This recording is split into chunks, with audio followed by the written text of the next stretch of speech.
It affects your faith, your family, or your freedom. So don't go anywhere, because Point of View starts right now.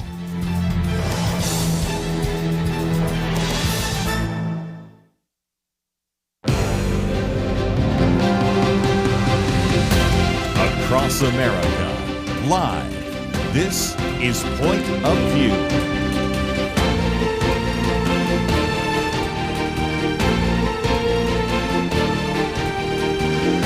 And now, Kerby Anderson. Thank you for joining me. It is the Monday edition of Point of View, and hope you had a great 4th of July weekend. Certainly probably saw a number of fireworks, probably enjoyed friends and family. And I thought before we get into some of the material, I might mention that when we said goodbye to you on Thursday, knowing that we were going to play a tape on Friday, I was somewhat skeptical as to whether or not the so-called big, beautiful bill would pass, the so-called domestic policy bill. It did, just barely, first the Senate, then in the House, and was signed by President Donald Trump on Friday, the 4th of July. And so, again, we will certainly have a lot to talk about this coming week here in terms of what it means, some of the misinformation about that. Of course, we also have on the agenda a flood here in the state of Texas, where I'm broadcasting from down in Kerby'll, and some issues there, plus some great material that we've posted on the website, which we will get into, including my commentary. So there's quite a bit to cover, but we did have scheduled, and we'll go ahead with the interview that we're going to do on this book, Jewel of Heaven. And I might just mention that in some respects, this book brings together lots of different things we've talked about on the program. We'll be talking about shame and brokenness, also the story of redemption. We'll also talk about a medical miracle, which is as good as any of those listed in Lee Strobel's latest book, dealing with some of these miracles that you can only explain in terms of God's power. You certainly can't explain them in terms of medicine. And so, again, I think you're going to find this conversation, this book, and some of the links that we provide for you very helpful. This book is written by Angie Howell. She is a pediatric registered nurse, and I will come back to the fact that she also, at the time, was, of course, an international board-certified lactation consultant. That's going to be important on our story, which we'll get to in just a few minutes. 25 years in the medical field, and, of course, we're going to talk quite a bit, as you might know, if you have ever heard her speak before, about her 8th child, which was Jade, who was born with a really a fatal brain abnormality. But the fact that she's traveling today, again, spoiler alert, that was the miracle. And I might just mention that she is located generally in Colorado, has had a thriving agency there, which is with the Tender Hearts Home Healthcare. She also, of course, has a home in Tennessee, which is where she is located at the moment. And she has 7 daughters, 1 son, and 13 grandchildren. And Angie, welcome to Point of View. Thank you. It's so nice to be here today. Well, again, you are an individual that people have probably heard before. I've seen interviews that you've done on this as a motivational speaker, an incredible story. But I guess what we need to do is, before we get to Jade, as people already picked up, you had 8. She was your 8th child. So by the time you get to Jade, we've had, 3 marriages, all sorts of difficulties, some husbands, to put it mildly, didn't work out. Yeah. So kind of give us the background before we get to Jade, because that, I think, also is helpful in understanding your story, isn't it? Oh, yeah, absolutely. You know, I don't walk into this interview claiming to be anything but a mess. Like that's been my entire adult life. And how could a person get to their mid-30s and be divorced several times and then have a 3rd husband and be on the brink of divorce again without just being in the midst of just a horrific mess that I created all on my own? And had I not just been this lukewarm Christian who wasn't following Jesus, who was just doing my own thing because that was what I did, I think my life, I know my life would have been much different at that point in my life. And again, one of the things I think we should add to that is that your mother, who's actually, you were adopted, so it'd be your adoptive mother, but the person you call your mother, she was, I think it's fair to say, a strong Christian, wasn't she? Oh, absolutely. You know, and the foundation I think it's so important for people to just remember and know, like, you may think that you're not establishing or laying that foundation of Christ with your children or your grandchildren or your friends or your family, but there's going to be a moment where they're able to go back and say, you know what, because of my mother, I was able to break free of this monotonous, chaotic mess and really turn my life back over to Jesus. So without her, without Jesus, I mean, I definitely would not have seen this massive transformation in who I was. I would think so. And again, one of the themes that runs through your book, shame, brokenness, all the rest. Yeah. I was thinking about introducing you as a prodigal, but that's not really true because, as you've pointed out before, maybe a lukewarm Christian. Laodicea comes to mind if you're thinking in the book of Revelation, because it wasn't like you completely left it, although there was a on point where I remember you actually told somebody that opened up the Bible, you can just get out right now because I don't want to hear any more about the Bible.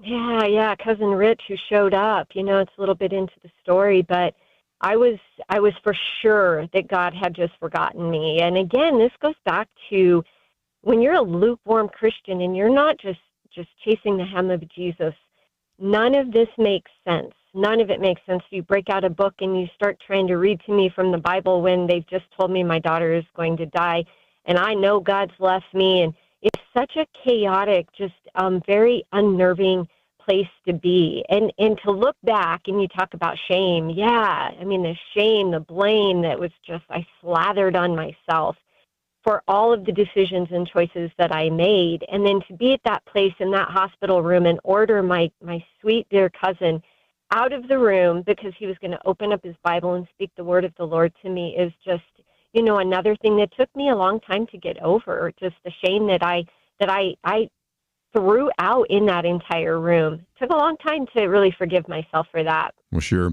And we'll get back to Cousin Rich because he is integral into the story. But let's finally get to the point. And actually, we're going to take a break because I'll leave this as a cliffhanger because, again, you are pregnant with your 8th child. Again, probably fair to say this 3rd marriage isn't working out either. And yet the doctor tells you that Jade was perfect, but it didn't take long for somebody with your background. By that time, you'd been a nurse. You'd actually were a lactation consultant to know something was wrong. So we're going to take a break and come back, and we'll leave that as a cliffhanger because in some respects that is one of the most important parts of this story early on.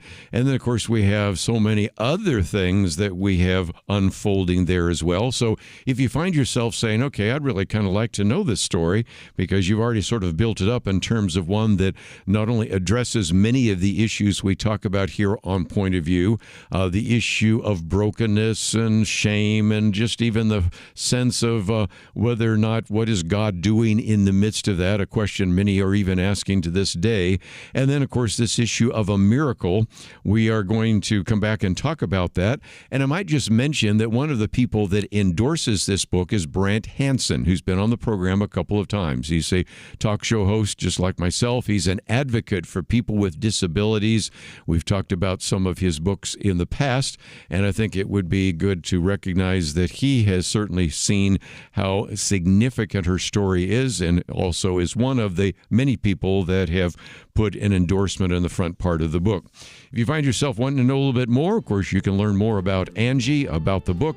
All of that is available at our website at pointofview.net. We'll come back and talk about the birth of Jade and then this incredible miracle, all that coming up right after this.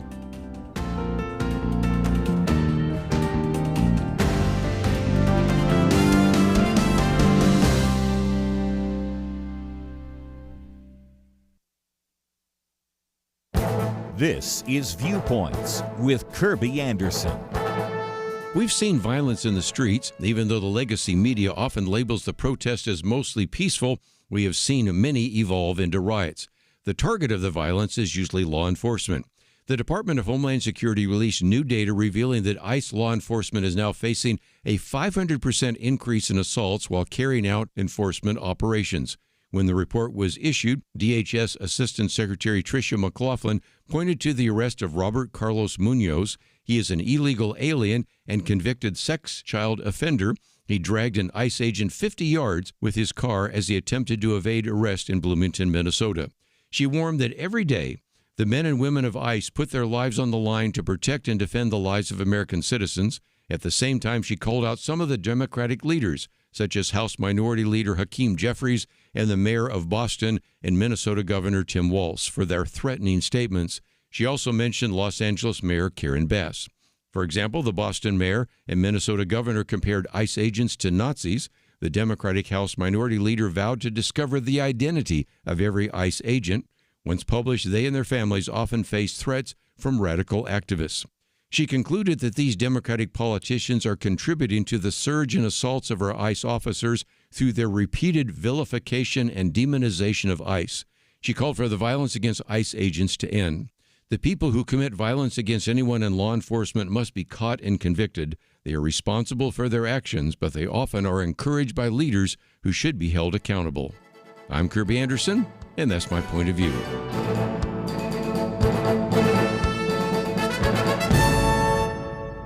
For a free copy of Kerby's booklet, A Biblical View on Racism, go to viewpoints.info/racism. That's viewpoints.info/racism.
You're listening to Point of View, your listener-supported source for truth. Back once again, continue our conversation with Angie Howell. A little bit later, we might open up the phones in case you have heard her testimony or would like to hear some more, or maybe make a comment or add a comment. You are welcome to do so.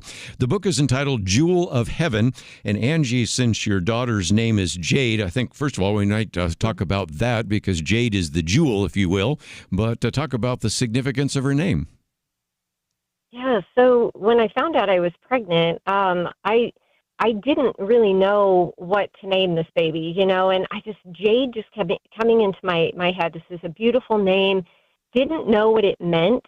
And so later on, when I found out that Jade means Jewel of Heaven, I was like, wow, God, there you go. You are just so all over, everything that goes on. He goes before us. He knows so much more than we do. And I think one of the big things about her name is not just that it means Jewel of Heaven, but that the way that it's formed. So jade, the gemstone, is formed by this intense heat and this tectonic plate movement and all these high pressures, and it's a transformational rock. And it's just how God works, because that's exactly what happened to Jade and also to me in this amazing, miraculous story that he gave us. Well, okay. She's born. You're told that everything is fine, and you have enough medical background and an understanding of lactation to know something isn't right. Can you explain? Yeah, so we get her home, and, I feel like this veil has sort of been lifted, like, oh, my goodness, yes, she is okay. And then it very quickly became apparent that she was just not okay. She wasn't eating. I couldn't get her to nurse at all. Again, as a pediatric nurse, I knew something wasn't right, but I just kept fighting that away. Like, if I go to that place, that means my entire life has changed again, and I just don't know if I have the strength to do that. So finally, when she was 5 days old, I'm looking down at this table that has all this lactation paraphernalia and a breast pump and feeding tubes and everything that I use to get other babies to eat. And I realized very quickly, my daughter is not lazy. She's dying in front of me right now. Yeah. And so it's time to get some information. And I think that's one of those issues, Angie, since you've dealt with other mothers and other families. Sometimes it's almost better to know what the problem is. It's the don't know, I don't know that's sometimes the greatest stressor, isn't it? Oh, absolutely, because you don't know it's facing you at the end of this road. Maybe it's just something small, but it takes many doctor visits and many blood tests and many MRIs and many days after, flowing into months to get a diagnosis. And it's hard to get to that place. Not that it's easy to get a fatal diagnosis, but it's the not knowing that just about kills you, yes. Well, again, MRI. So, again, kind of take us through this. You've got a medical background. You can maybe try to make it simpler. But, again, you had to face the reality of what was going on in Jade's brain.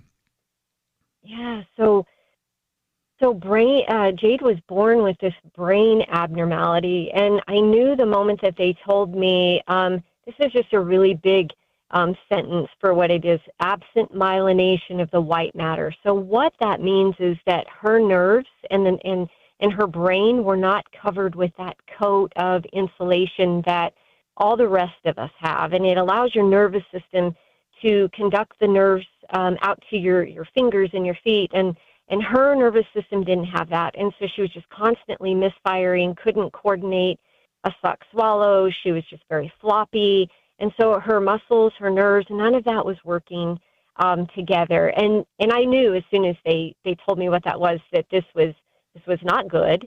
There are no such things as brain transplants. You don't get, a new brain if it's broken. And then very quickly, we just started down this path of what is causing this horrific fatal disease in her brain. It was something bigger, something far more sinister. And so then it becomes, what are we checking for? We're looking at metabolic storage disorders and leukodystrophies and all of these just horrible diseases that any newborn would have to face. Well, again, one of the things that you had to deal with is she's not eating. And I'm sure any listener right now is going, well, how did you feed her? So you had to go to a feeding tube, didn't you? Yeah, so she ended up getting a permanent feeding tube called a gastrostomy tube. We just called it her Mickey tube, and it went directly into her stomach. She was 2 months old when she received that, and she actually had that for quite some time. She became completely unable to take anything by mouth, so I would pump and I would put the milk through her tube. This went on every couple of hours. And in the meantime, I've confined myself to the dungeon of my life because I know that my daughter is going to die. I don't know how long or how short we would have with her, but I felt like I was killing myself to keep this baby alive who was going to die. And it was just this amazing, just a time where none of it made sense. None of it made sense to me. Yes. And my faith was it just, I got further and further and further away from God. And that's what a lot of these families find is they go to this dark place. And had I had Jesus in my life, had I allowed him to be there with me and feel him, things would have been much, much different for me. Well, and again, if you'd had a better marriage, if you had a stronger faith, I mean, you can do the what if. I mean, I think everybody kind of figures out what happens next in terms of that. We've seen oftentimes how families break apart because a child has a debilitating disease or a disability or something of that nature. But I guess it's about time to bring in Cousin Rich. What do you think? Because now we're going to have, as you already illustrated, an individual that really wanted to read God's word while Jade's in the hospital. And as you just already alluded to, that didn't go quite so well, did it? No, it really didn't. Cousin Rich and I, so we're about a year apart in age. And so we're really close more close to like brother and sister than as cousins. But he had found Jesus, and Rich had a very rough life, almost lost his life at one point in a gang fight where he was beaten almost to death. And a couple years before Jade was born, he had turned his life back over to Jesus, and he started writing in this group of Christian bikers. And I called them the cigarette smoking, Harley riding, leather wearing Christian biker group. And I was absolutely convinced that I was somehow better than them, because they all, most of them had tattoos and they smoked and, all of that. So when he he just kept calling and calling. And I wasn't answering anyone's phone calls at that point, but I was definitely avoiding him because I did not want any more repeats of the hospital visit. And finally, one day, I accidentally answered like an unknown call or something, and it was him, and he's like, so what, I have to block my number now for you to answer? And by the end of that call, Rich had talked me into like just going and having these guys and their wives pray over Jade, even though I knew that nothing would come of it. We set it up, and the day came where we showed up at his friend Ray's house. Yep. And that was quite the experience as well. We'll talk about that. I guess, again, we're coming to a break, so we'll talk about that afterwards. But showing up with cigarette smoker bikers with tattoos praying, which you had never seen before, I think people can get a little bit of a handle on that. So we will take a break because I think it is important to be able to have you develop that in some detail. So, again, if you find yourself saying, well, this is a fascinating story, and I would like to know more about that, you can go to our website, which is pointofview.net. Click on the picture there. We have Angie's link to Facebook page. We have also the website to angiehowell.com, so you can find that there. She also has some other books I might mention, 31 Bible Verses for Hurting Parents, as well as, of course, this one we're talking about today, The Jewel of Heaven. And, of course, if you find yourself saying, well, I'd like to find that in my local bookstore, great. But if you cannot, we have a place where you can also click on there. And since the book has been out since March, probably will be able to find it, but you can get it in paperback and Kindle there as well. So if you find yourself saying, like to hear the story, or maybe you'd like to pass this on to a couple that maybe needs to hear this. Maybe they are dealing with a child with some very significant issues. You can click on that red button that says watch or listen, and that is a way in which you could take that and pass it on to others or listen to it again. Talking about the book, Jewel of Heaven, a beautiful story of brokenness, redemption, and the power of a biker's prayer. Well, you didn't see that coming, but we'll talk about that after the break. Fascinating story in and of itself, and then a miracle. Pretty amazing. We'll take a break, talk more about that right after this.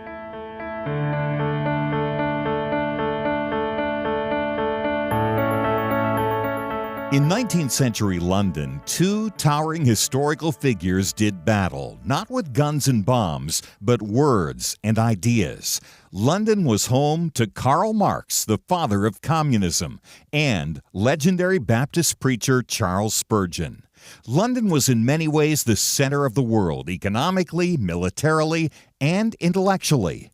Marx sought to destroy religion, the family, and everything the Bible supports. Spurgeon stood against him, warning of socialism's dangers. Spurgeon understood Christianity is not just religious truth, it is truth for all of life. Where do you find men with that kind of wisdom to stand against darkness today? Get the light you need on today's most pressing issues delivered to your inbox when you sign up for the Viewpoints commentary at pointofview.net/signup. Every weekday in less than 2 minutes, you'll learn how to be a person of light to stand against darkness in our time. It's free, so visit pointofview.net/signup right now. pointofview.net/signup. Point of View will continue after this.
You are listening to Point of View. The opinions expressed on Point of View do not necessarily reflect the views of the management or staff of this station. And now, here again, is Kerby Anderson. Continuing our conversation today with Angie Howell. The book is entitled Jewel of Heaven, a beautiful story of brokenness, redemption, and the power of a biker's prayer. And Angie, I guess what I need to have you do now is set the scene, because here you have these individuals from this biker club ready to pray for Jade. And it was pretty unusual, to put it mildly. Can you explain? Oh, it was unusual because, I don't expect that God would use people like this. I mean, they're messy, they're misfits, they're people that I absolutely did not put my faith in to do anything. And so we show up, and here they are. Many of them were outside, hanging out under the tree. It was very hot, and they're smoking, and I'm just skeptical. I just want to get out of there as fast as I can. But before I know it, I'm in the house. And then I'm standing with Jade in the middle of this bullseye is what I felt like. And all of this was going on around me. And Rich begins to pray, and then they take out the hands. And I'm like, oh, no. I signed up for a prayer. I did not sign up for people to put their hands on Jade. And then the hands are on her head, and they're anointing her as Rich is praying. And they're anointing different parts of her body that she was also having problems with. And I just kept my eye on the door because I thought, I've got to get out of here. I have never been a part of a prayer like this ever. We're praying, we're laying hands. I think there were some people speaking in tongues behind me, and I couldn't get out of there fast enough. Yeah. And anointing with oil, I might just add too. Yeah. With anointing oil. And I want to point this out. This oil was from one of their members who had died tragically just around the time that Jade was born. And so they pulled out Tank's oil. His name was Tank. The guy was larger than life. And they anoint her. And it's such a poignant, just beautiful moment in the book where this man who has passed on is literally loaning his oil out to his buddies to help now my daughter. And so we leave because I got to get out of there. I was angry. I was like, Rich, I can't believe, your friends, they put their filthy hands on my daughter. And then something changed. It was immediate. It was like the anger was gone. I felt peace. I felt like, man, I'm going to be able to get through this. I don't understand what's happened. And then something changed in Jade. She was just different. Yes. There's something different. Well, bring us to that second brain MRI. Yeah, so the first brain MRI, the neurologist just sat us down and said, I just want to show you, this is a normal brain on the left side, this is Jade's brain on the right side, and it was just such a stark difference. It was unbelievable. I was crushed when I saw the difference between the two brains. The second brain MRI, which was scheduled, we just really had to have this benchmark of how bad was it? How much time did we have with her? And we show up, and he says, I'm going to show you, like I did before. And he pops up the first screen, and I'm just thinking, why can't that, be Jade's? I'm jealous of this baby who has beautiful, beautiful, bright brain. And I wait, and the second screen doesn't pop up. And the neurologist says, I can't explain it, but her brain is normal. Yes. And everything that was wrong was now right, and everything that was broken was now healed. And I knew without a doubt that she was going to be okay. I knew at that moment that God had performed a miracle using the hands of the most unlikely people to perform this most extraordinary miracle. It cannot be explained. I've had 5 neurologists and a neurosurgeon tell me they have no idea how this happened. They've never seen it happen. I know. We know how it happened. We certainly do. And again, it would be tempting, but I live in the real world to say, and they lived happily ever after. But there were still challenges, weren't there? And I think it's helpful to understand that her brain was what it should be. But I know you've used the phrase, if I remember right, something like perfectly imperfect, because you're Yes. you still had challenges, and in some respects it relates back to the fact that, of course, you have this outreach for people with disabilities.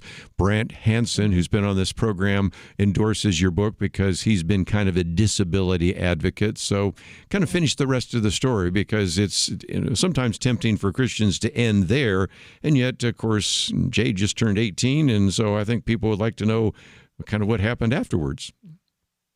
Yeah, so, our miracles don't always look exactly the way that we ask for them, right? Like, we got a miracle. I got to raise Jade. She became 18 on Easter Sunday, Resurrection Sunday. The girl who was never supposed to walk, talk, eat, live became an adult on Resurrection Sunday.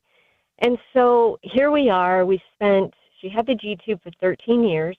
She has cognitive disabilities. Mm-hmm. She is, IQ is in a mild low. But I'm telling you, this girl, I would not change a hair on her head. She is the most incredible, amazing, beautiful young woman who just loves everyone. She's climbed a mountain in Colorado. She has been a missionary in Mexico. She has gone to Guatemala and been an integral part of convincing a mother there to allow her child to have a G-tube, which saved his life. And so God has used Jade in these amazing, amazing ways to just to spread his love. And he knows.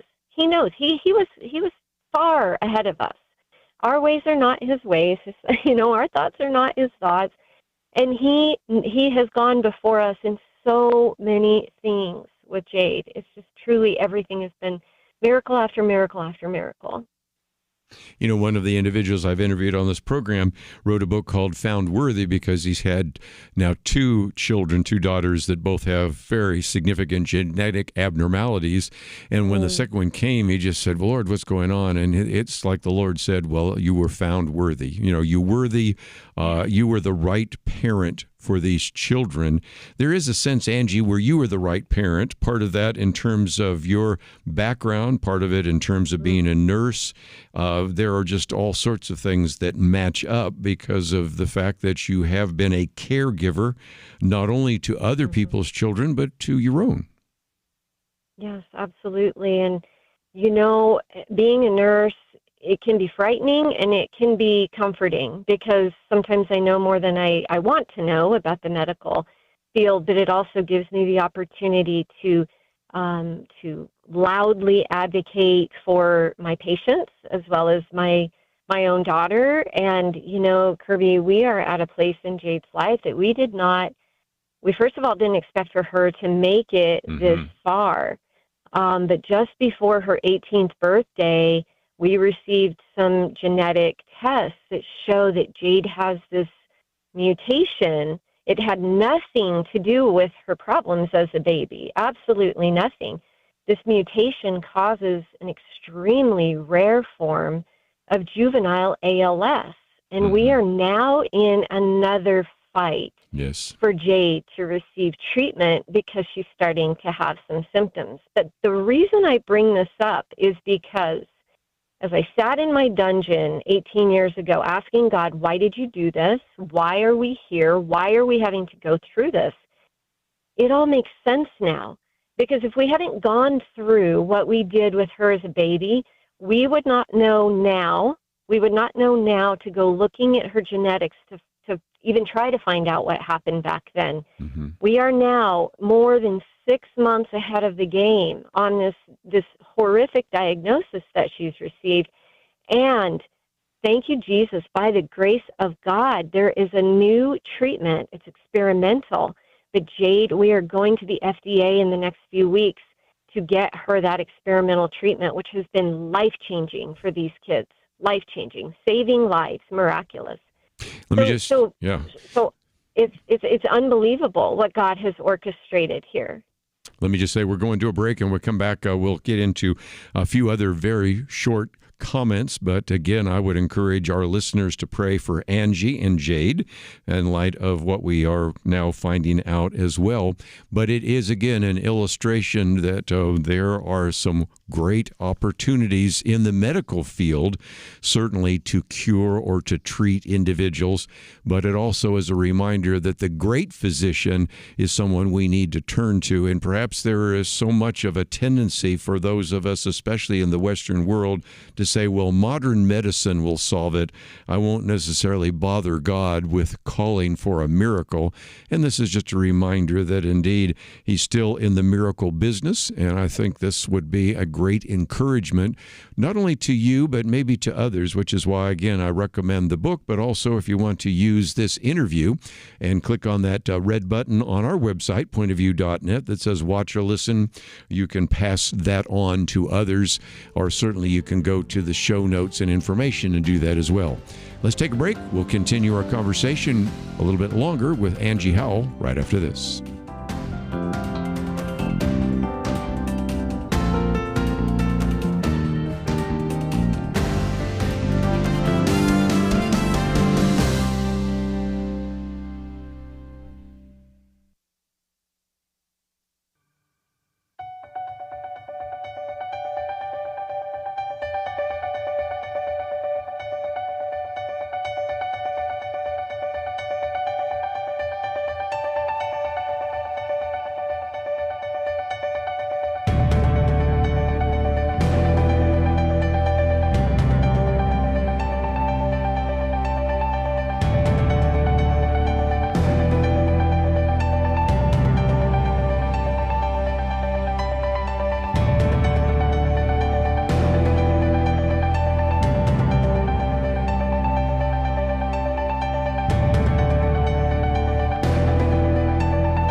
You're listening to Point of View, your listener-supported source for truth. Back for a few more minutes with Angie Howell as we talk again about her book, Jewel of Heaven, a beautiful story of brokenness, redemption, and the power of a biker's prayer.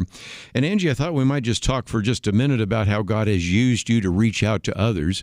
I've oftentimes said that the best person maybe to counsel a woman thinking about abortion is somebody who considered it herself or maybe even had an abortion. The best person to talk to someone going through breast cancer is somebody who's had breast cancer. And certainly in this case, someone like yourself who has had a child with disability is in a great position to work with adults and children with disabilities. And it's kind of reminiscent of what you see in 2 Corinthians, where it talks about God comforts us in trouble so that we can comfort others with the same comfort that God has given us. And I do believe that this has opened some doors for you, hasn't it? Oh, yes, it has. When Jade was about 5 years old, I decided that I needed to start this company in northern Colorado where we take care of children and adults with disabilities. And that was this, again, transformational change of Angie, because before that, I couldn't have even thought about doing something like that. And I just wanted to help others. And so I've become a fierce advocate for my clients, my patients.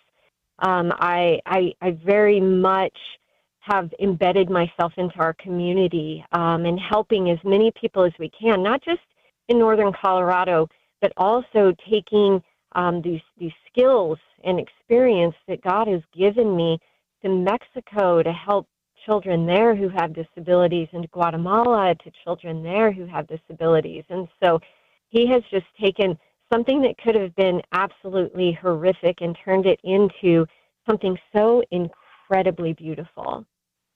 So again, in some respects, this would be a great resource for others. So talk about how maybe people could use this book and your story, especially since I know that you are now, because you're in this field, recognizing how many parents are dealing with some kind of disability. It could be autism, it could be cancer, it could be brain issues, it could be genetic issues, it could be multiple sclerosis, it could be all sorts of different things that various parents and caregivers are dealing with. And so how can your ministry and how can this book maybe be a ministry to them? There's a couple of things, and I want to make sure I point out that we are all messy in some way, and God uses the misfits. He uses the stinky fisherman. He used the tax collector. He used the woman who's been married 3 times and now has baby number 8 with a disability to be able to go out and help other people. And I would say when you're in the middle of your mess, something that is just you never would have asked for, you may find yourself every single day trying to find the miracle, because God is there. And I would encourage everyone who's going through something like this, lean into Jesus. Let him guide you. Let him be there with you. Don't do what I did. Don't lock yourself away in a dungeon and become so depressed that you don't allow the Lord to just sit with you in the middle of your sadness. Your miracle may not look like what you're asking for, but I promise you it's there. You just might have to work a little bit harder to find it. Well, again, there are various ways in which people can connect up with you. So let me first of all mention, just before you go, that we do have a link to angiehowell.com, and it actually says, "Let me help you find your road from brokenness to beauty." Of course, we have been talking about this new book, an inspirational true story, The Jewel of Heaven, but you also, I might mention, have 131 Bible verses for hurting parents. You have a way in which if people would like to get your newsletter, they can sign up. And again, I might also mention that you do have an opportunity to speak on these issues. So if somebody would like to have you come and give your testimony, maybe get copies of the book and make those available to people after they've heard you speak, they can find all of that at your website at angiehowell.com. And just mention anything else I might have missed on the website there, because I know some people might want to contact you, some might want to share their story, some might want to have you come and speak, and if nothing else, they can actually get your blog post and find out a little bit more about some of the resources that you are now making available to others. Yes, absolutely. Anything that I can do, God has put me in a position to be able to reach a lot of people with this experience I've gone through, and that's what I want. I want to advocate for parents, and I want to just be there with them. I want to sit with them also. And again, I just mentioned that you have a place both in Colorado and in Tennessee. So for most of our listeners, they probably are located somewhere near where you could come and speak or counsel as well. So, yes. Angie, I appreciate, first of all, writing the book. And I really appreciate the fact that it's really quite a story because you've been vulnerable. You've talked about some of the brokenness, some of the difficulty, some of the shame, but also the redemption, the power of prayer, and of course, the fact that God's still in the miracle business. So I really appreciate you joining us today here on Point of View. Yeah, thank you so much. Thank you for having me. And I just want to say one last thing. Just want to make sure we are all covering the families in Texas with prayer. I just send my love, my prayer, my thoughts to everyone who's dealing with such a horrific time in their lives. Thank you so much. We'll continue to give people updates on what is happening down there, Camp Mystic as well as Kerby'll. But again, this book is entitled The Jewel of Heaven, a beautiful story of brokenness, redemption, and the power of a biker's prayer. Again, it really is a true inspirational story and really kind of a transformational journey, if you think about this, about a mother and a newborn daughter who, as far as the medical world was convinced, was dying.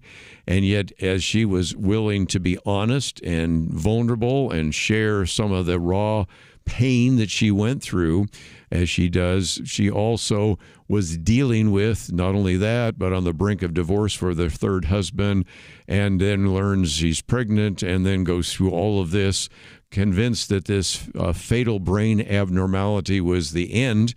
And then, of all people, to get involved, again, we want to give credit to, of course, Cousin Rich, but this Christian biker group. And I've seen some of the pictures, and yeah, they may be Christians on the inside, but they don't necessarily be like the kind of people you would sit next to in church. And I thought, of all the people, they come in there and pray. And then, of course, we have that second MRI. And that's when everybody goes, well, this is the before. No, that's the after. That's it. And her brain looks like any other normal brain. Of course, as we've pointed out, there are other issues she's had to deal with, but nevertheless, it's just a reminder that miracles still happen, and certainly we need to call upon the great physician for that as well. Let me just, as we're winding down for this first hour, mention the next hour we're going to have Dan Dean with us. We're going to talk about his music, then we're going to get into some of the issues in the news. We've got my Viewpoints commentary there. We have our Take Action item, a video. We're about ready to update some of that now. Of course, we still have our Manner Anchored to Truth, and so a lot of that's going to change. So if you have not had a chance to go to our website, I would encourage you to do so. And let me one last time also recommend that if you know somebody that might benefit from this, perhaps you have benefited and certainly been touched by this. You perhaps know others that are struggling with some of their children or grandchildren's disabilities. And what can we say to them? How maybe can we be an encouragement to them? Perhaps this particular interview might be that. So let me just again recommend that to you. And again, encourage you to go to the website, pointofview.net, to find a little bit more. We come back, we're going to spend some time, first of all, talking with Dan Dean, and then we're going to get into a lot of issues in the news. Might not get to all of them today, but that's okay. There's always this rest of this week. Let's take a break, though. We'll be back with more right after this.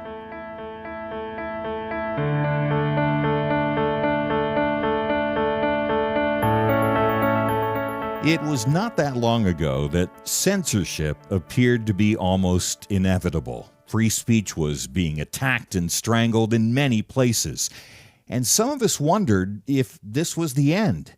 But now, many feel a new sense of hope, a chance for a fresh dawn. Let me caution you, now is not the time to relax. It's a time to press forward, to use this fresh opportunity to proclaim and learn how to apply truth to current issues. By the fact you're here, listening right now, that tells me that you recognize the vital role Point of View plays as a voice of truth. For more than 50 years, we've informed and equipped people who have made a real difference. And when you give to Point of View today, you breathe life into what can be a new golden era for the truth. Please, take a moment right now and invest in truth. Visit pointofview.net or give it 1-800-347-5151. That's pointofview.net. Click in now or call 1-800-347-5151. Point of View will continue after this.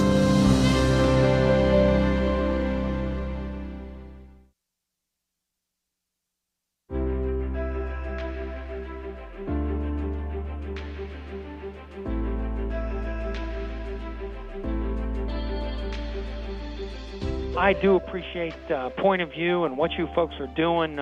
You really are doing a great job to educate and to help Christian folks do a better job to honor Christ in all that we do. My husband and I are your supporters. We just really appreciate the show and the people you bring on. I just want to commend you guys on your program. I love listening to you. It's a blessing. Been listening to you for several years.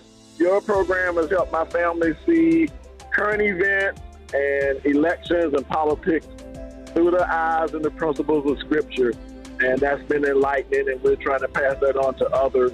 I want to say, first of all, that I really enjoyed the Millennial Roundtable, and I love the program altogether. I think Kerby is great, and I really appreciate all of y'all, all that y'all do, and the truth that y'all put out. Hey, great show. Love all your comments and what you're talking about. Thanks again for what you do. Point of View Radio Talk Show.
Hi, this is Kerby Anderson. You know, each day we take on the tough issues and provide a biblical perspective to them. The topics we cover are wide-ranging: apologetics, theology, prophecy, creation and evolution, intelligent design, marriage, family, child-rearing, the millennial generation, trends in society, politics, economics, business, religious liberty, the Constitution, public policy, foreign policy, military policy, tensions in the Middle East, abortion, homosexuality, pornography, sexual ethics, media, technology, history, and America's godly heritage.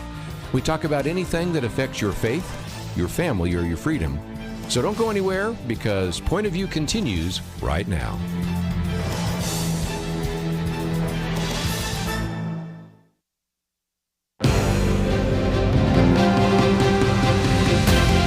Across America, live. This is Point of View.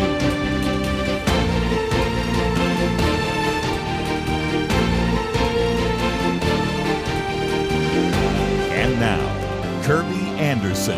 As I mentioned last hour, we're going to be talking now with Dan Dean. And of course, if you are familiar at all with Christian music, Phillips, Craig, and Dean certainly are well known. And again, an individual that really began his journey in the Christian music field 1992 when he joined his friends Randy Phillips and Sean Craig to form, of course, Phillips, Craig, and Dean. This is an organization and this music group that, of course, has been so involved in a variety of different aspects, but of course has a gold record, Dove Award records, and we can go through a lot more. Now, Dan is going to be actually talking in just a few minutes about his new solo album, but I thought we also might talk about what he and his wife have done in co-founding Shepherd's Rest, which is an incredible outreach. And I'd love to also, of course, talk to him about what it means to be a pastor, because a lot of that comes from his own experience. So, Dan Dean, welcome back to Point of View. Thank you, Kerby. What an honor to be with you again. It's great hearing your voice again. Well, it is always fun to hear from you and the ministry that you've had. And I guess for just a few minutes, we might talk about that ministry, because about 25 years ago, January of 2000, that's when, Dan, you and your wife, Becky, already had been in the church there for quite some time serving, but then you were asked to lead the church. And I've always loved the fact that even though you're involved in a music group, you're also a pastor.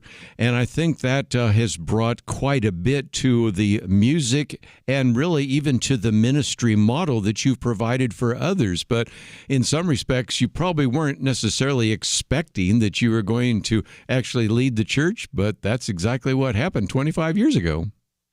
This is very true. I was very content to be the worship pastor of the church, and I'd been that for 15 years, and our lead pastor had sickness come on, and I started filling in a little for him, and then I filled in a little bit more for him. And they approached me and asked me, would you consider being the pastor? And I said, let me pray about it. No. And I wasn't quite that quick, actually, but of course I prayed about it, and I did say no. And for 2 years, they brought in another person, and it did not work out. And they came back after that 2-year period and said, we really feel like you're the one to do this. And so this time I said yes, and I just celebrated June the 1st, my 40th year with the church. Right. So that's kind of crazy. 40 years with one church is being on staff is kind of unheard of in today's world. But I think so. All three of us have quite a history of with our churches. Sean Craig has been at his church longer than I've been at this one, and he started out the same way, worship pastor, then became pastor. Randy was at his dad's church for years, and gave birth to a church out of that church. And I think he was maybe in his early 20s when he started there. So we've all had a long history with the church and believe that the local church is the hope of the world. And again, one of the things I appreciate is the fact that even before that, if I've got it right, I think when your father had a church, you were, I think, age 16, actually beginning to be involved musically. So in some respects, that longevity goes even further back before the work that you were doing there at this particular church where you were involved. And I think that is helpful because it also illustrates that even after no longer being the lead pastor there at Heartland, you still kind of the legacy pastor. That's why you and your wife really felt the need to create Shepherd's Rest. And as a matter of fact, some of the proceeds, matter of fact, all the proceeds, I guess I've understood, are going to be helping in that regard. But this is an endeavor, if you might explain for just a few minutes, to really encourage pastors. And Dan, you know as well as I do, I don't go and sing like you do, but I go and speak oftentimes. And I meet a lot of people in ministry that are just kind of getting beat up and being in the trenches, doing ministry, engaging in what oftentimes is spiritual warfare is very difficult, and I appreciate the fact that you and your wife have felt the need to create Shepherd's Rest. Yeah, this is very true, and I'll tell you, COVID seemed to exacerbate the problem of pastors finding people they can trust to go to when they have questions and needs. And COVID was such a weird, difficult time for a pastor of trying to, navigate that whole thing of some people wanted the space, some people said it was crazy, don't have the space, and it was just it was a terribly difficult time for pastors. So somewhere along, just shortly after there, my wife and I started feeling like we've got to create a niche or a place where all we do, we don't come in with an agenda of we want to help you grow, or we just want to come in and encourage you and say, man, we know this is a tough job and God has called you and we're here to walk beside you. And so we take couples away for 4 days and just love on them and pray for them and try to do our best to make friends so that they ever have a need, they feel they have somebody they can trust. And again, one of the things that I think of when we talk about the church, and God is using the local church, is the next generation. And I might just mention that you have 3 children and 6 grandchildren. And I think in some respects, when we get to our age, we start thinking just about the legacy of the world that we're giving to our children and our grandchildren.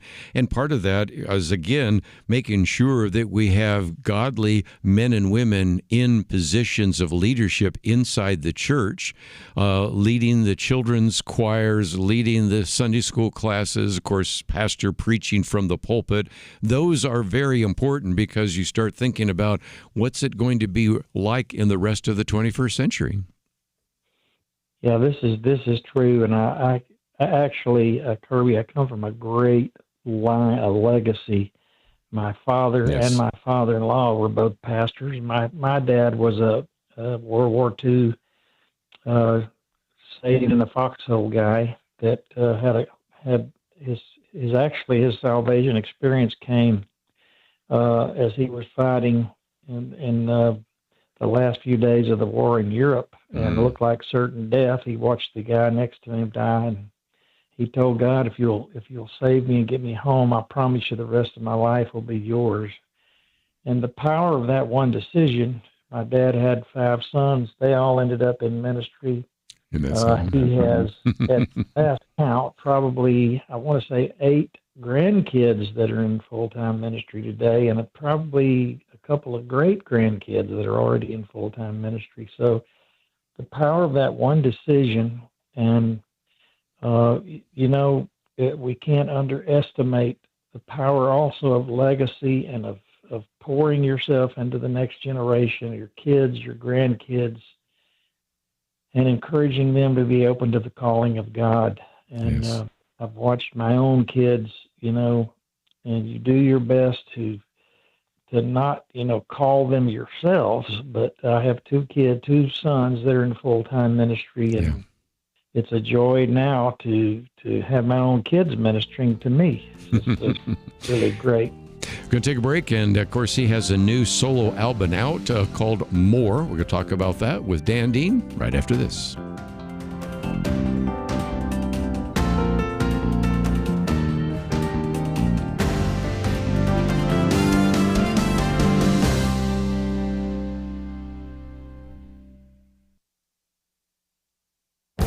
This is Viewpoints with Kerby Anderson.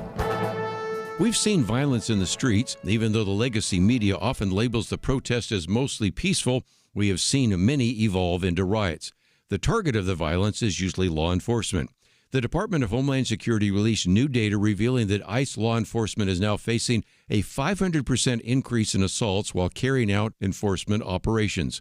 When the report was issued, DHS Assistant Secretary Tricia McLaughlin pointed to the arrest of Robert Carlos Munoz. He is an illegal alien and convicted sex child offender. He dragged an ICE agent 50 yards with his car as he attempted to evade arrest in Bloomington, Minnesota.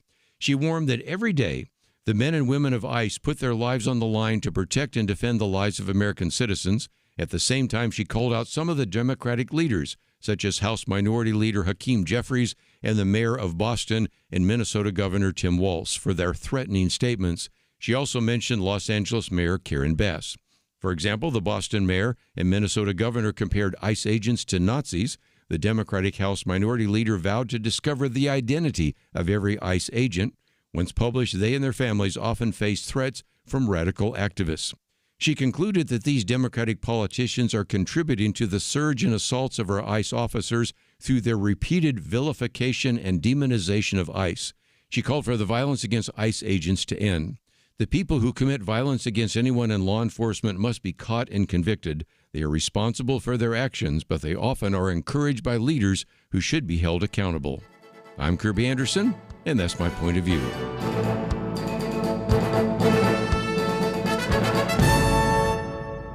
For a free copy of Kerby's booklet, A Biblical View on Racism, go to viewpoints.info/racism. That's viewpoints.info/racism.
You're listening to Point of View, your listener-supported source for truth. Dan Dean with us again as we talk about his new solo album, More.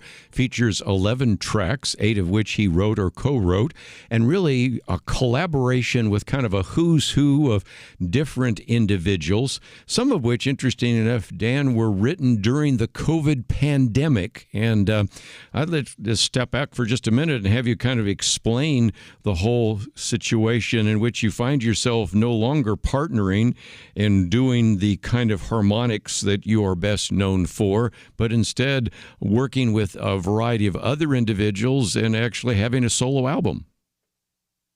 Yeah, well, it was not long after I stepped down as lead pastor that I started to realize, hey, I've got time that I haven't had in the past, time to write, time to do some things I haven't done before. So I approached the guys and said, here's what I'm thinking. Do you mind me exploring this? And of course, you also trying to raise funds for Shepherd's Rest. And man, they were, of course, very much supportive, and they even sing with me on the first song on the album. And it's been great having their support. I probably would not have done it had they not willingly gave their support, because my first priority is to the group. We've been together 33 and a half years now. So, I give preference to that. We're still singing and probably have done more dates this year than we've done since COVID happened. So I guess somebody still wants to hear these three older guys sing a little. By the way, if you go to the website, and it's dandeanofficial.com, but we have, of course, all that on the website. Click on tour.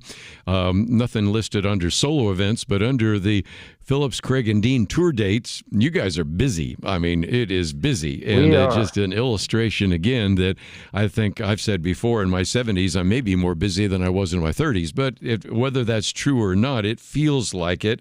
And it's just an illustration, again, of why you've put this together. But talk about this, because this involves collaboration. And I'll be the first to admit that my engineer and my producer, both on the other side of the glass, know a lot more about music than I do. But it does seem to me that you've put together something rather unique with this album. Can you explain? I have. When I first started, I started thinking about who are people you might want to sing with that you've never had the opportunity to record with, and that's kind of where that came from. There's a group called the Isaacs that joined me on the song. They're great. Mm-hmm. I guess they're kind of a folk singing group. This album is a little more country than in my past. There's a girl by the name of Emily Ann Roberts, who's a country singer that joined me.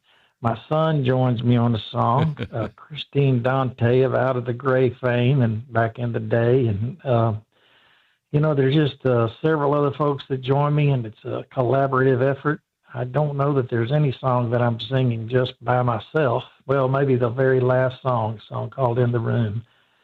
But it was a lot of fun hooking up in the studio with some people I've admired for a long time and just having a great time singing with them. Yes, Phillips, Craig, and Dean on the first one, you solo at the very end. But again, let's talk about content for just a minute, because that's always certainly something we talk about. And I did mention the fact that a lot of this was written during the COVID pandemic. And it does seem to me that the theme is trying to find peace, finding God in the midst of a turbulent world, in the midst of confusion. And after I let you go at the bottom of the hour, we'll get into all the confusion that I talk about so often here on Point of View.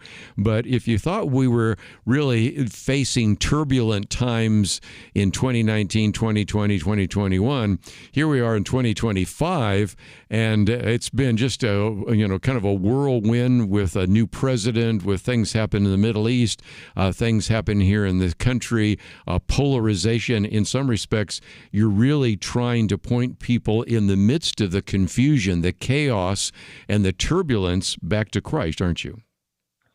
Exactly right. There's a song on here called Where Amazing Happens that talks about being where you think you're at the end, and right in the middle of that, God comes through with an answer that you didn't know. The title song, More, is strictly written as an encouragement to somebody that thinks, they've gone just about as far as they can go. And you are so right. The world has, I've never seen a day like this. And I lived through the 60s. I was a teenager, but I can't, there's no other time in history I can think of in my lifetime anyway that I've seen so much confusion and so much struggle and so much division. It's just crazy. And we better put our sights on Jesus. He's the one we need to look to. And that's what this album is all about, just putting our eyes on him and focusing on him. Again, I, like you, grew up in the turbulent 1960s, but even in the 1960s, I think we knew what a boy was and a girl was. I'm not so sure we always know that today. This is true. We certainly knew what was good and what was bad, and we knew who our enemies were. At that time, maybe it was the Soviet Union, whatever it might be, and all of that is just up for grabs. And I do, as I know you do, have concerns about the world that we're leaving to our children and especially our grandchildren. And it seems to me that that's one of the ministries we can have. And I just want to again commend you, as well as, of course, Randy Phillips and Sean Craig, for producing not only great music, but also wanting to do something significantly within the local church, and also for you and your sweet wife for wanting to actually create Shepherd's Rest, because if there's anything we need to do, it is to encourage pastors to be faithful to the Word, to preach the Word without apology, and to really guide people through some of the chaos and turbulence that we are experiencing today and in this century of the 21st century. Yeah, Kerby, you were dead on.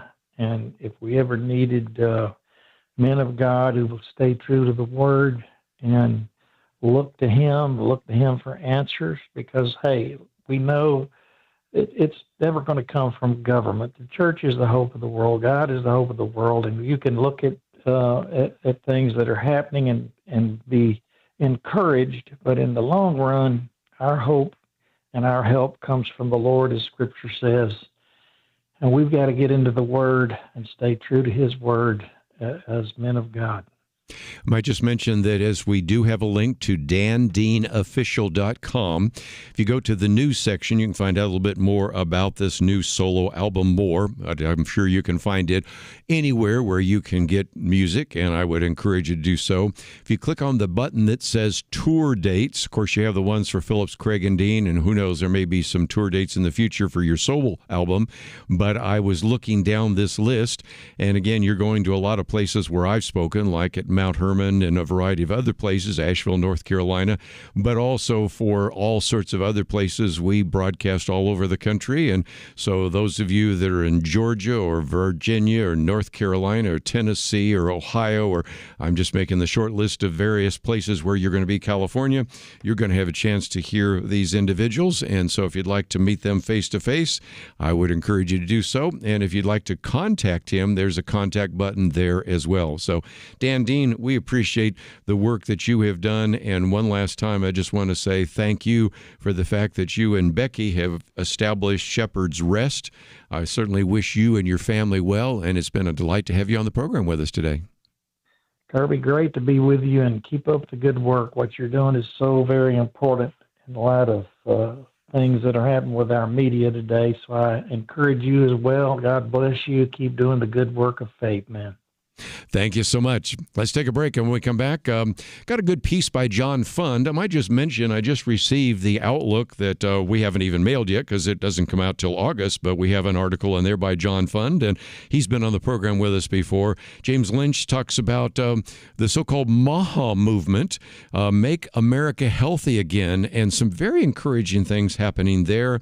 And before we're done, I do need to maybe quote from Victor Davis Hanson, "The decline and fall of experts." You know, the experts been telling us this and that's going to happen, and boy, they've got almost a zero batting average, and so we're going to get into some of that as well. We will, of course, over this next few days probably cover a lot. We have, of course, a new domestic policy bill. It was referred to as the big, beautiful bill. It's had lots of criticism. I think we're going to have to spend some time clarifying what it is and what it isn't and some of the misinformation that is there. Of course, we've already mentioned and encouraged you to be praying for the victims of the flood in Kerby'll, and we have just all sorts of other issues, not the least of which is Benjamin Netanyahu is with the president today, and who knows what happens in the Middle East. As we say here on Point of View, there's always something to talk about, and we'll do our best in this last half hour to cover just a few of those issues and then cover the rest throughout the week. Stay tuned. We'll be back right after this. The Bible tells us not to worry, and yet there is a lot of worrying stuff in our world today. Thankfully, the Bible doesn't stop at telling us not to worry. God gives us a next step. He says we need to pray. But sometimes even knowing what to pray can be difficult. And that is why Point of View has relaunched our Pray for America movement, a series of weekly emails to guide you in prayer for our nation. Each week, you'll receive a brief update about a current issue affecting Americans, along with a written prayer that you can easily share with others. We'll also include a short free resource for you in each email so you can learn more about the issue at hand. Will you commit to pray for America? Go to pointofview.net. Click on the Pray for America banner at the top of the page to subscribe. Again, that's pointofview.net. Click on the Pray for America banner. Let's pray together for God to make a difference in America. Point of View will continue after this.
You are listening to Point of View. The opinions expressed on Point of View do not necessarily reflect the views of the management or staff of this station. And now, here again is Kerby Anderson. Back once again before we get into some of the issues in the news. I thought we, for just another few minutes, would talk about our history. You might remember on Thursday, I talked a little bit about the 4th of July, and if you were listening to the program on Friday, I did an entire hour teaching on the Declaration of Independence and some of those significant issues. Earlier in the week, of course, we also had William Federer educate us about some of those issues. And so I thought for a minute I might also post this piece by John Fund. Now, John Fund is an individual that used to be with the Wall Street Journal, now is with National Review. You've heard him in the past, in which I've done some interviews with him. More recently, Dr. Merrill Matthews, when he sits in for me, because he's got such a good relationship with John Fund, brings him on. But John Fund wrote a good piece, which is entitled, "When We Forget Our History, We Risk Our Future."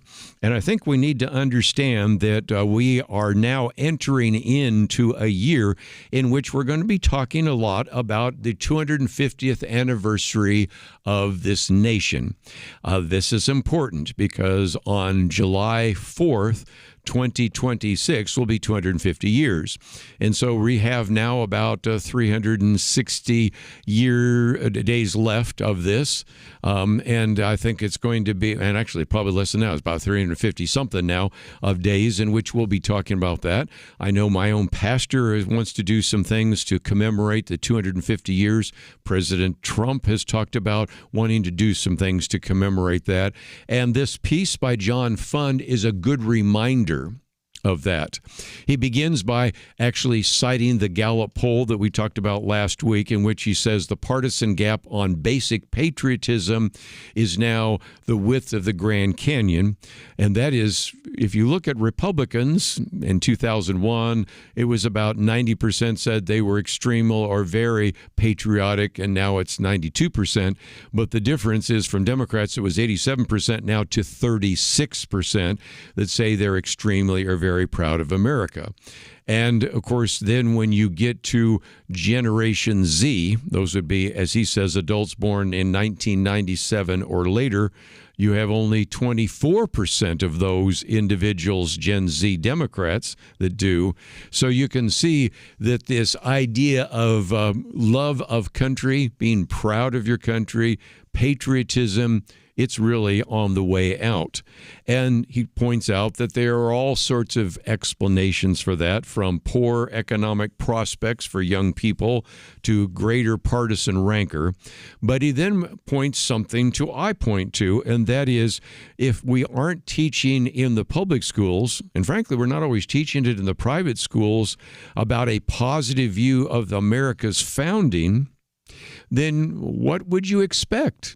If all you hear is the negative, well, then you'd be negative. If all you hear is this is a country riven with all sorts of things, racism, sexism, colonialism, and the rest, then of course you wouldn't love this country either.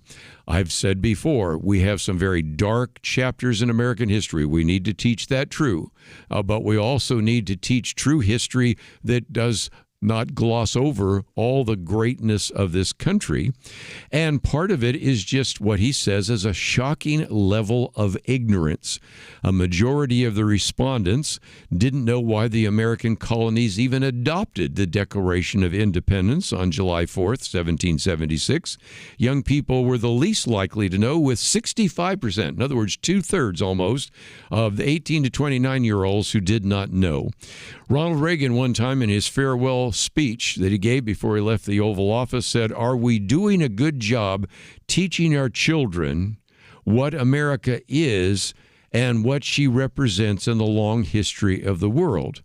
And he made a very clear statement suggesting that maybe we shouldn't always assume that the teachers are going to do it, but we need to be doing it around the kitchen table and the dining room table as well. I'll go back to that quote in just a minute, but John Fund is expressing the same thing that I have found.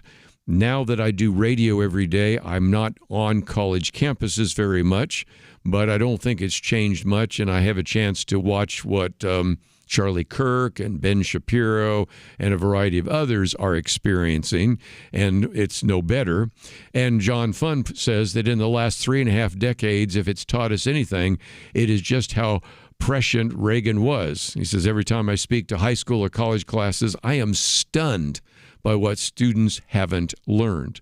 They don't understand separation of powers, don't understand the Constitution, don't understand how the state and federal and local governments work. They don't know how bills are originated, how the system works, how we can amend the Constitution, on and on and on.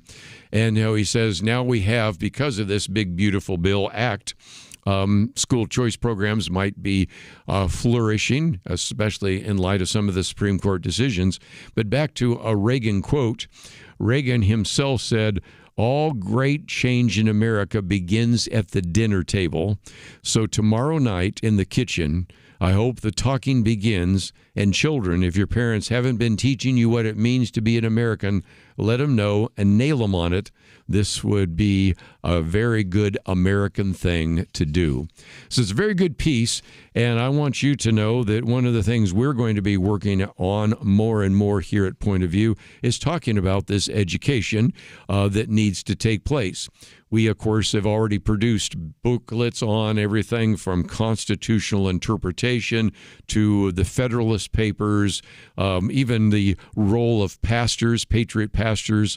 I've written one now on one nation under God. We're going to do some others on the Christian founding.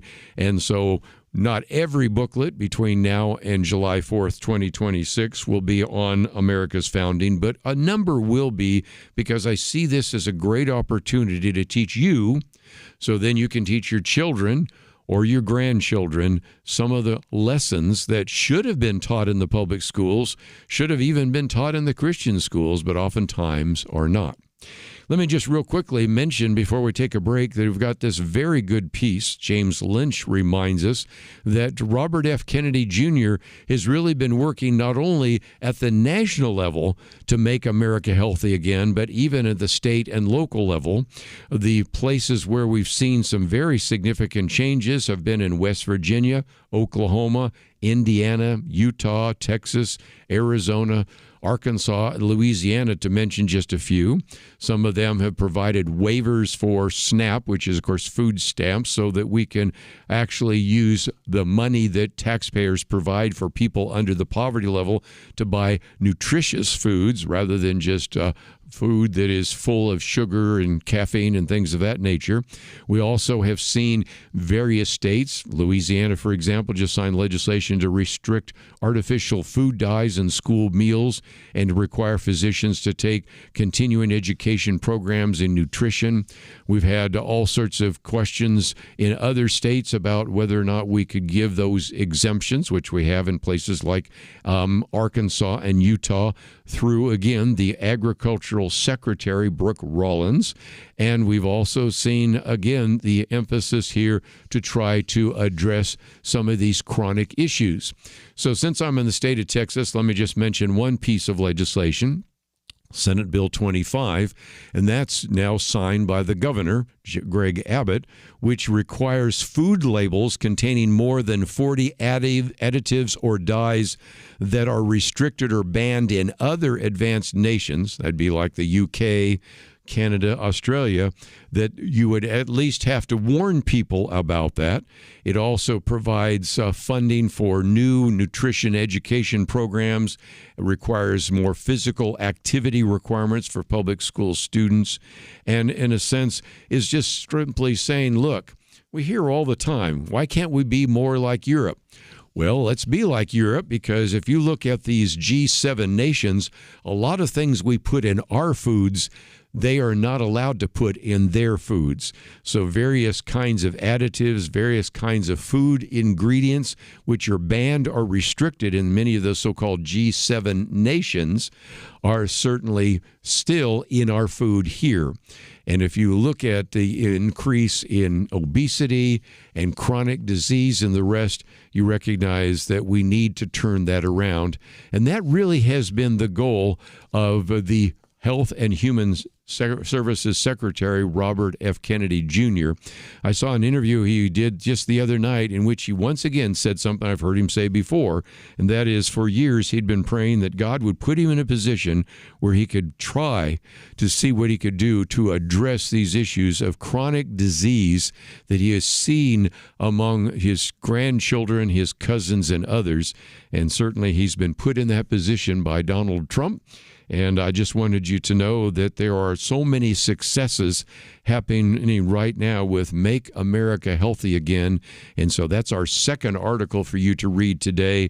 I think it'll be an encouragement to you, and it illustrates that not only are some of those changes happening at the national level, they're also happening at the state and local level. Let's take a break. We've got a lot more to cover. I'll try to do that right after these important messages.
You're listening to Point of View, your listener-supported source for truth. Back once again, let me just mention that later in the week, we're going to be talking about censorship on campus, going to be talking about God's story.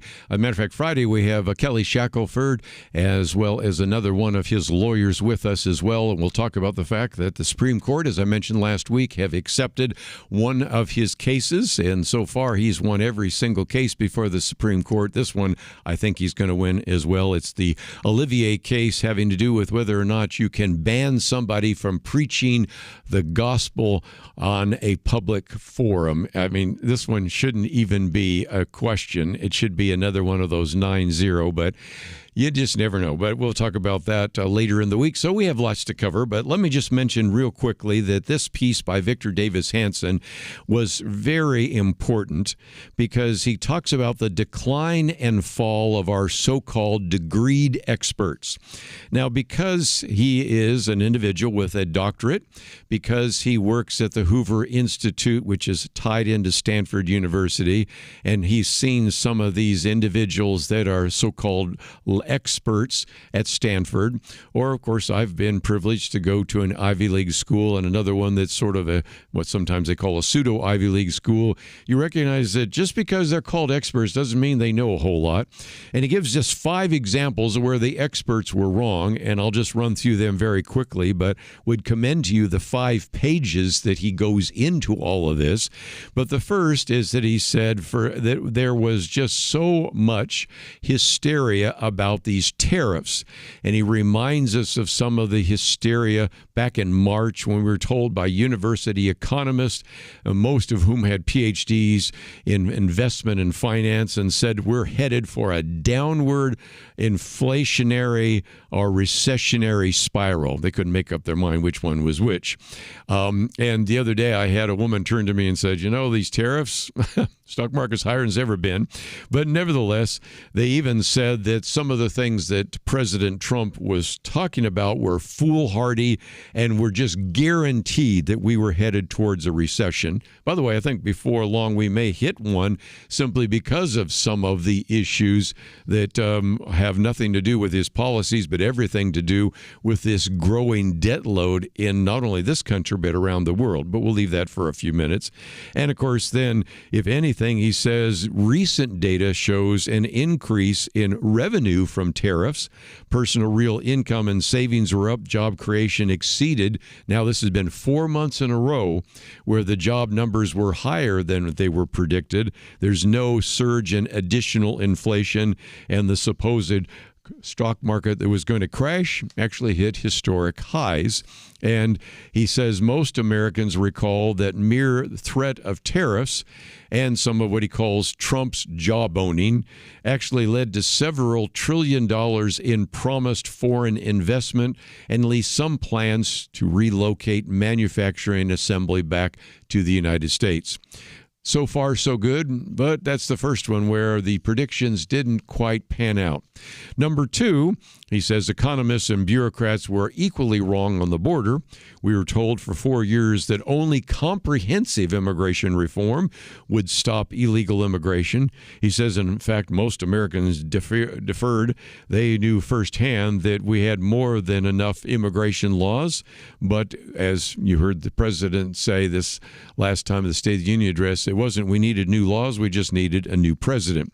Anyway, when Trump promised that he would ensure that instead of 10,000 foreign nationals entering illegally each day within a month, no one would, our experts scoffed. Have you looked at the numbers lately? It looks like he was a lot more accurate than any of their predictions. He also said that those favoring a reduction in illegal immigration deportation also argued that crime would fall and citizen job opportunities would increase, given that there were 500,000 aliens with criminal records. And of course, if you haven't seen, I've posted one of my commentaries about the murder rate, which is now halfway through the year, if the trend continues, will be the lowest ever. Number 3, he talks about the fact that as well, national security experts warned that taking out Iran's nuclear sites was a fool's errand. It would supposedly unleash a Middle East tsunami of instability. It would cause a wave of terrorism. It would send oil prices skyrocketing. It would not work, and it would ensure that Iran would repay with nuclear weapons. So far, oil prices have decreased after the American bombing.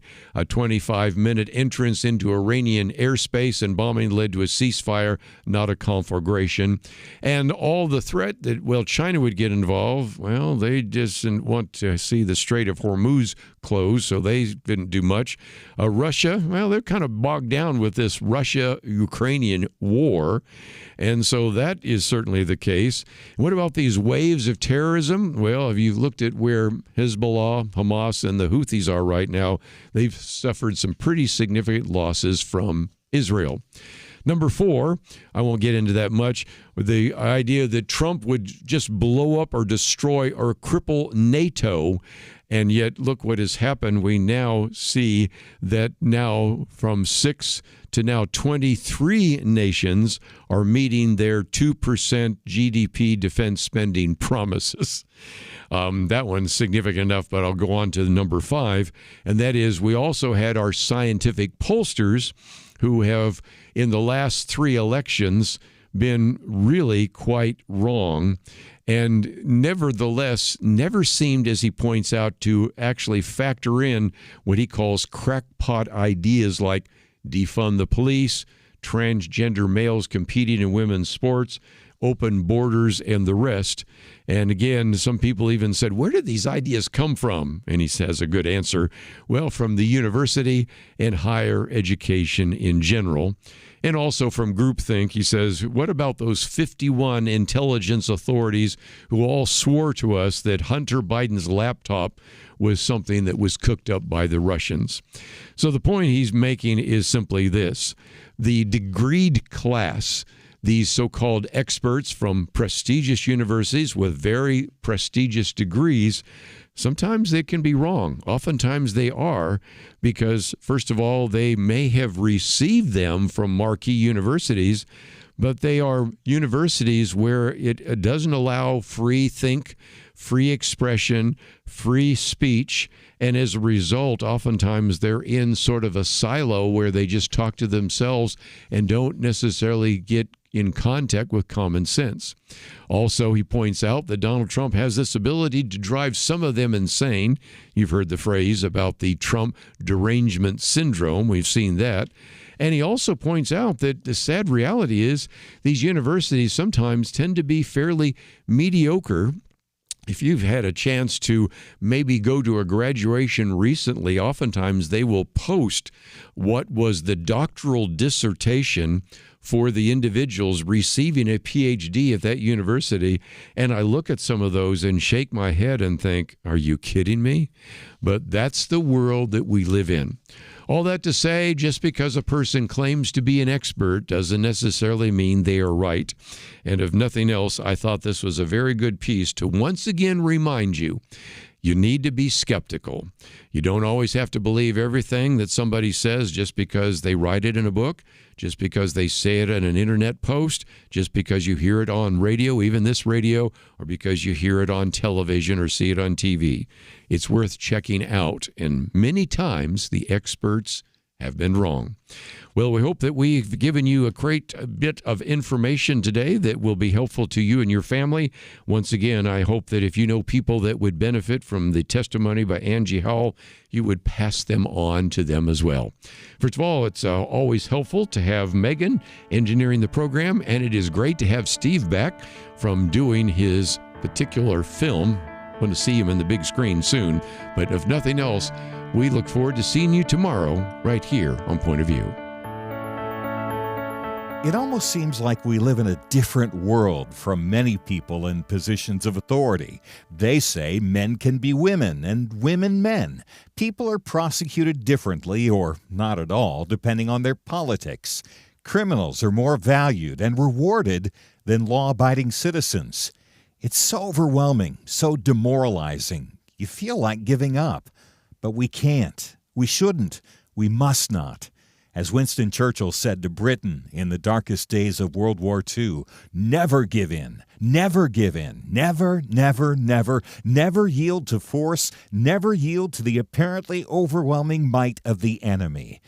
And that's what we say to you today. This is not a time to give in, but to step up and join Point of View in providing clarity in the chaos. We can't do it alone, but together, with God's help, we will overcome the darkness.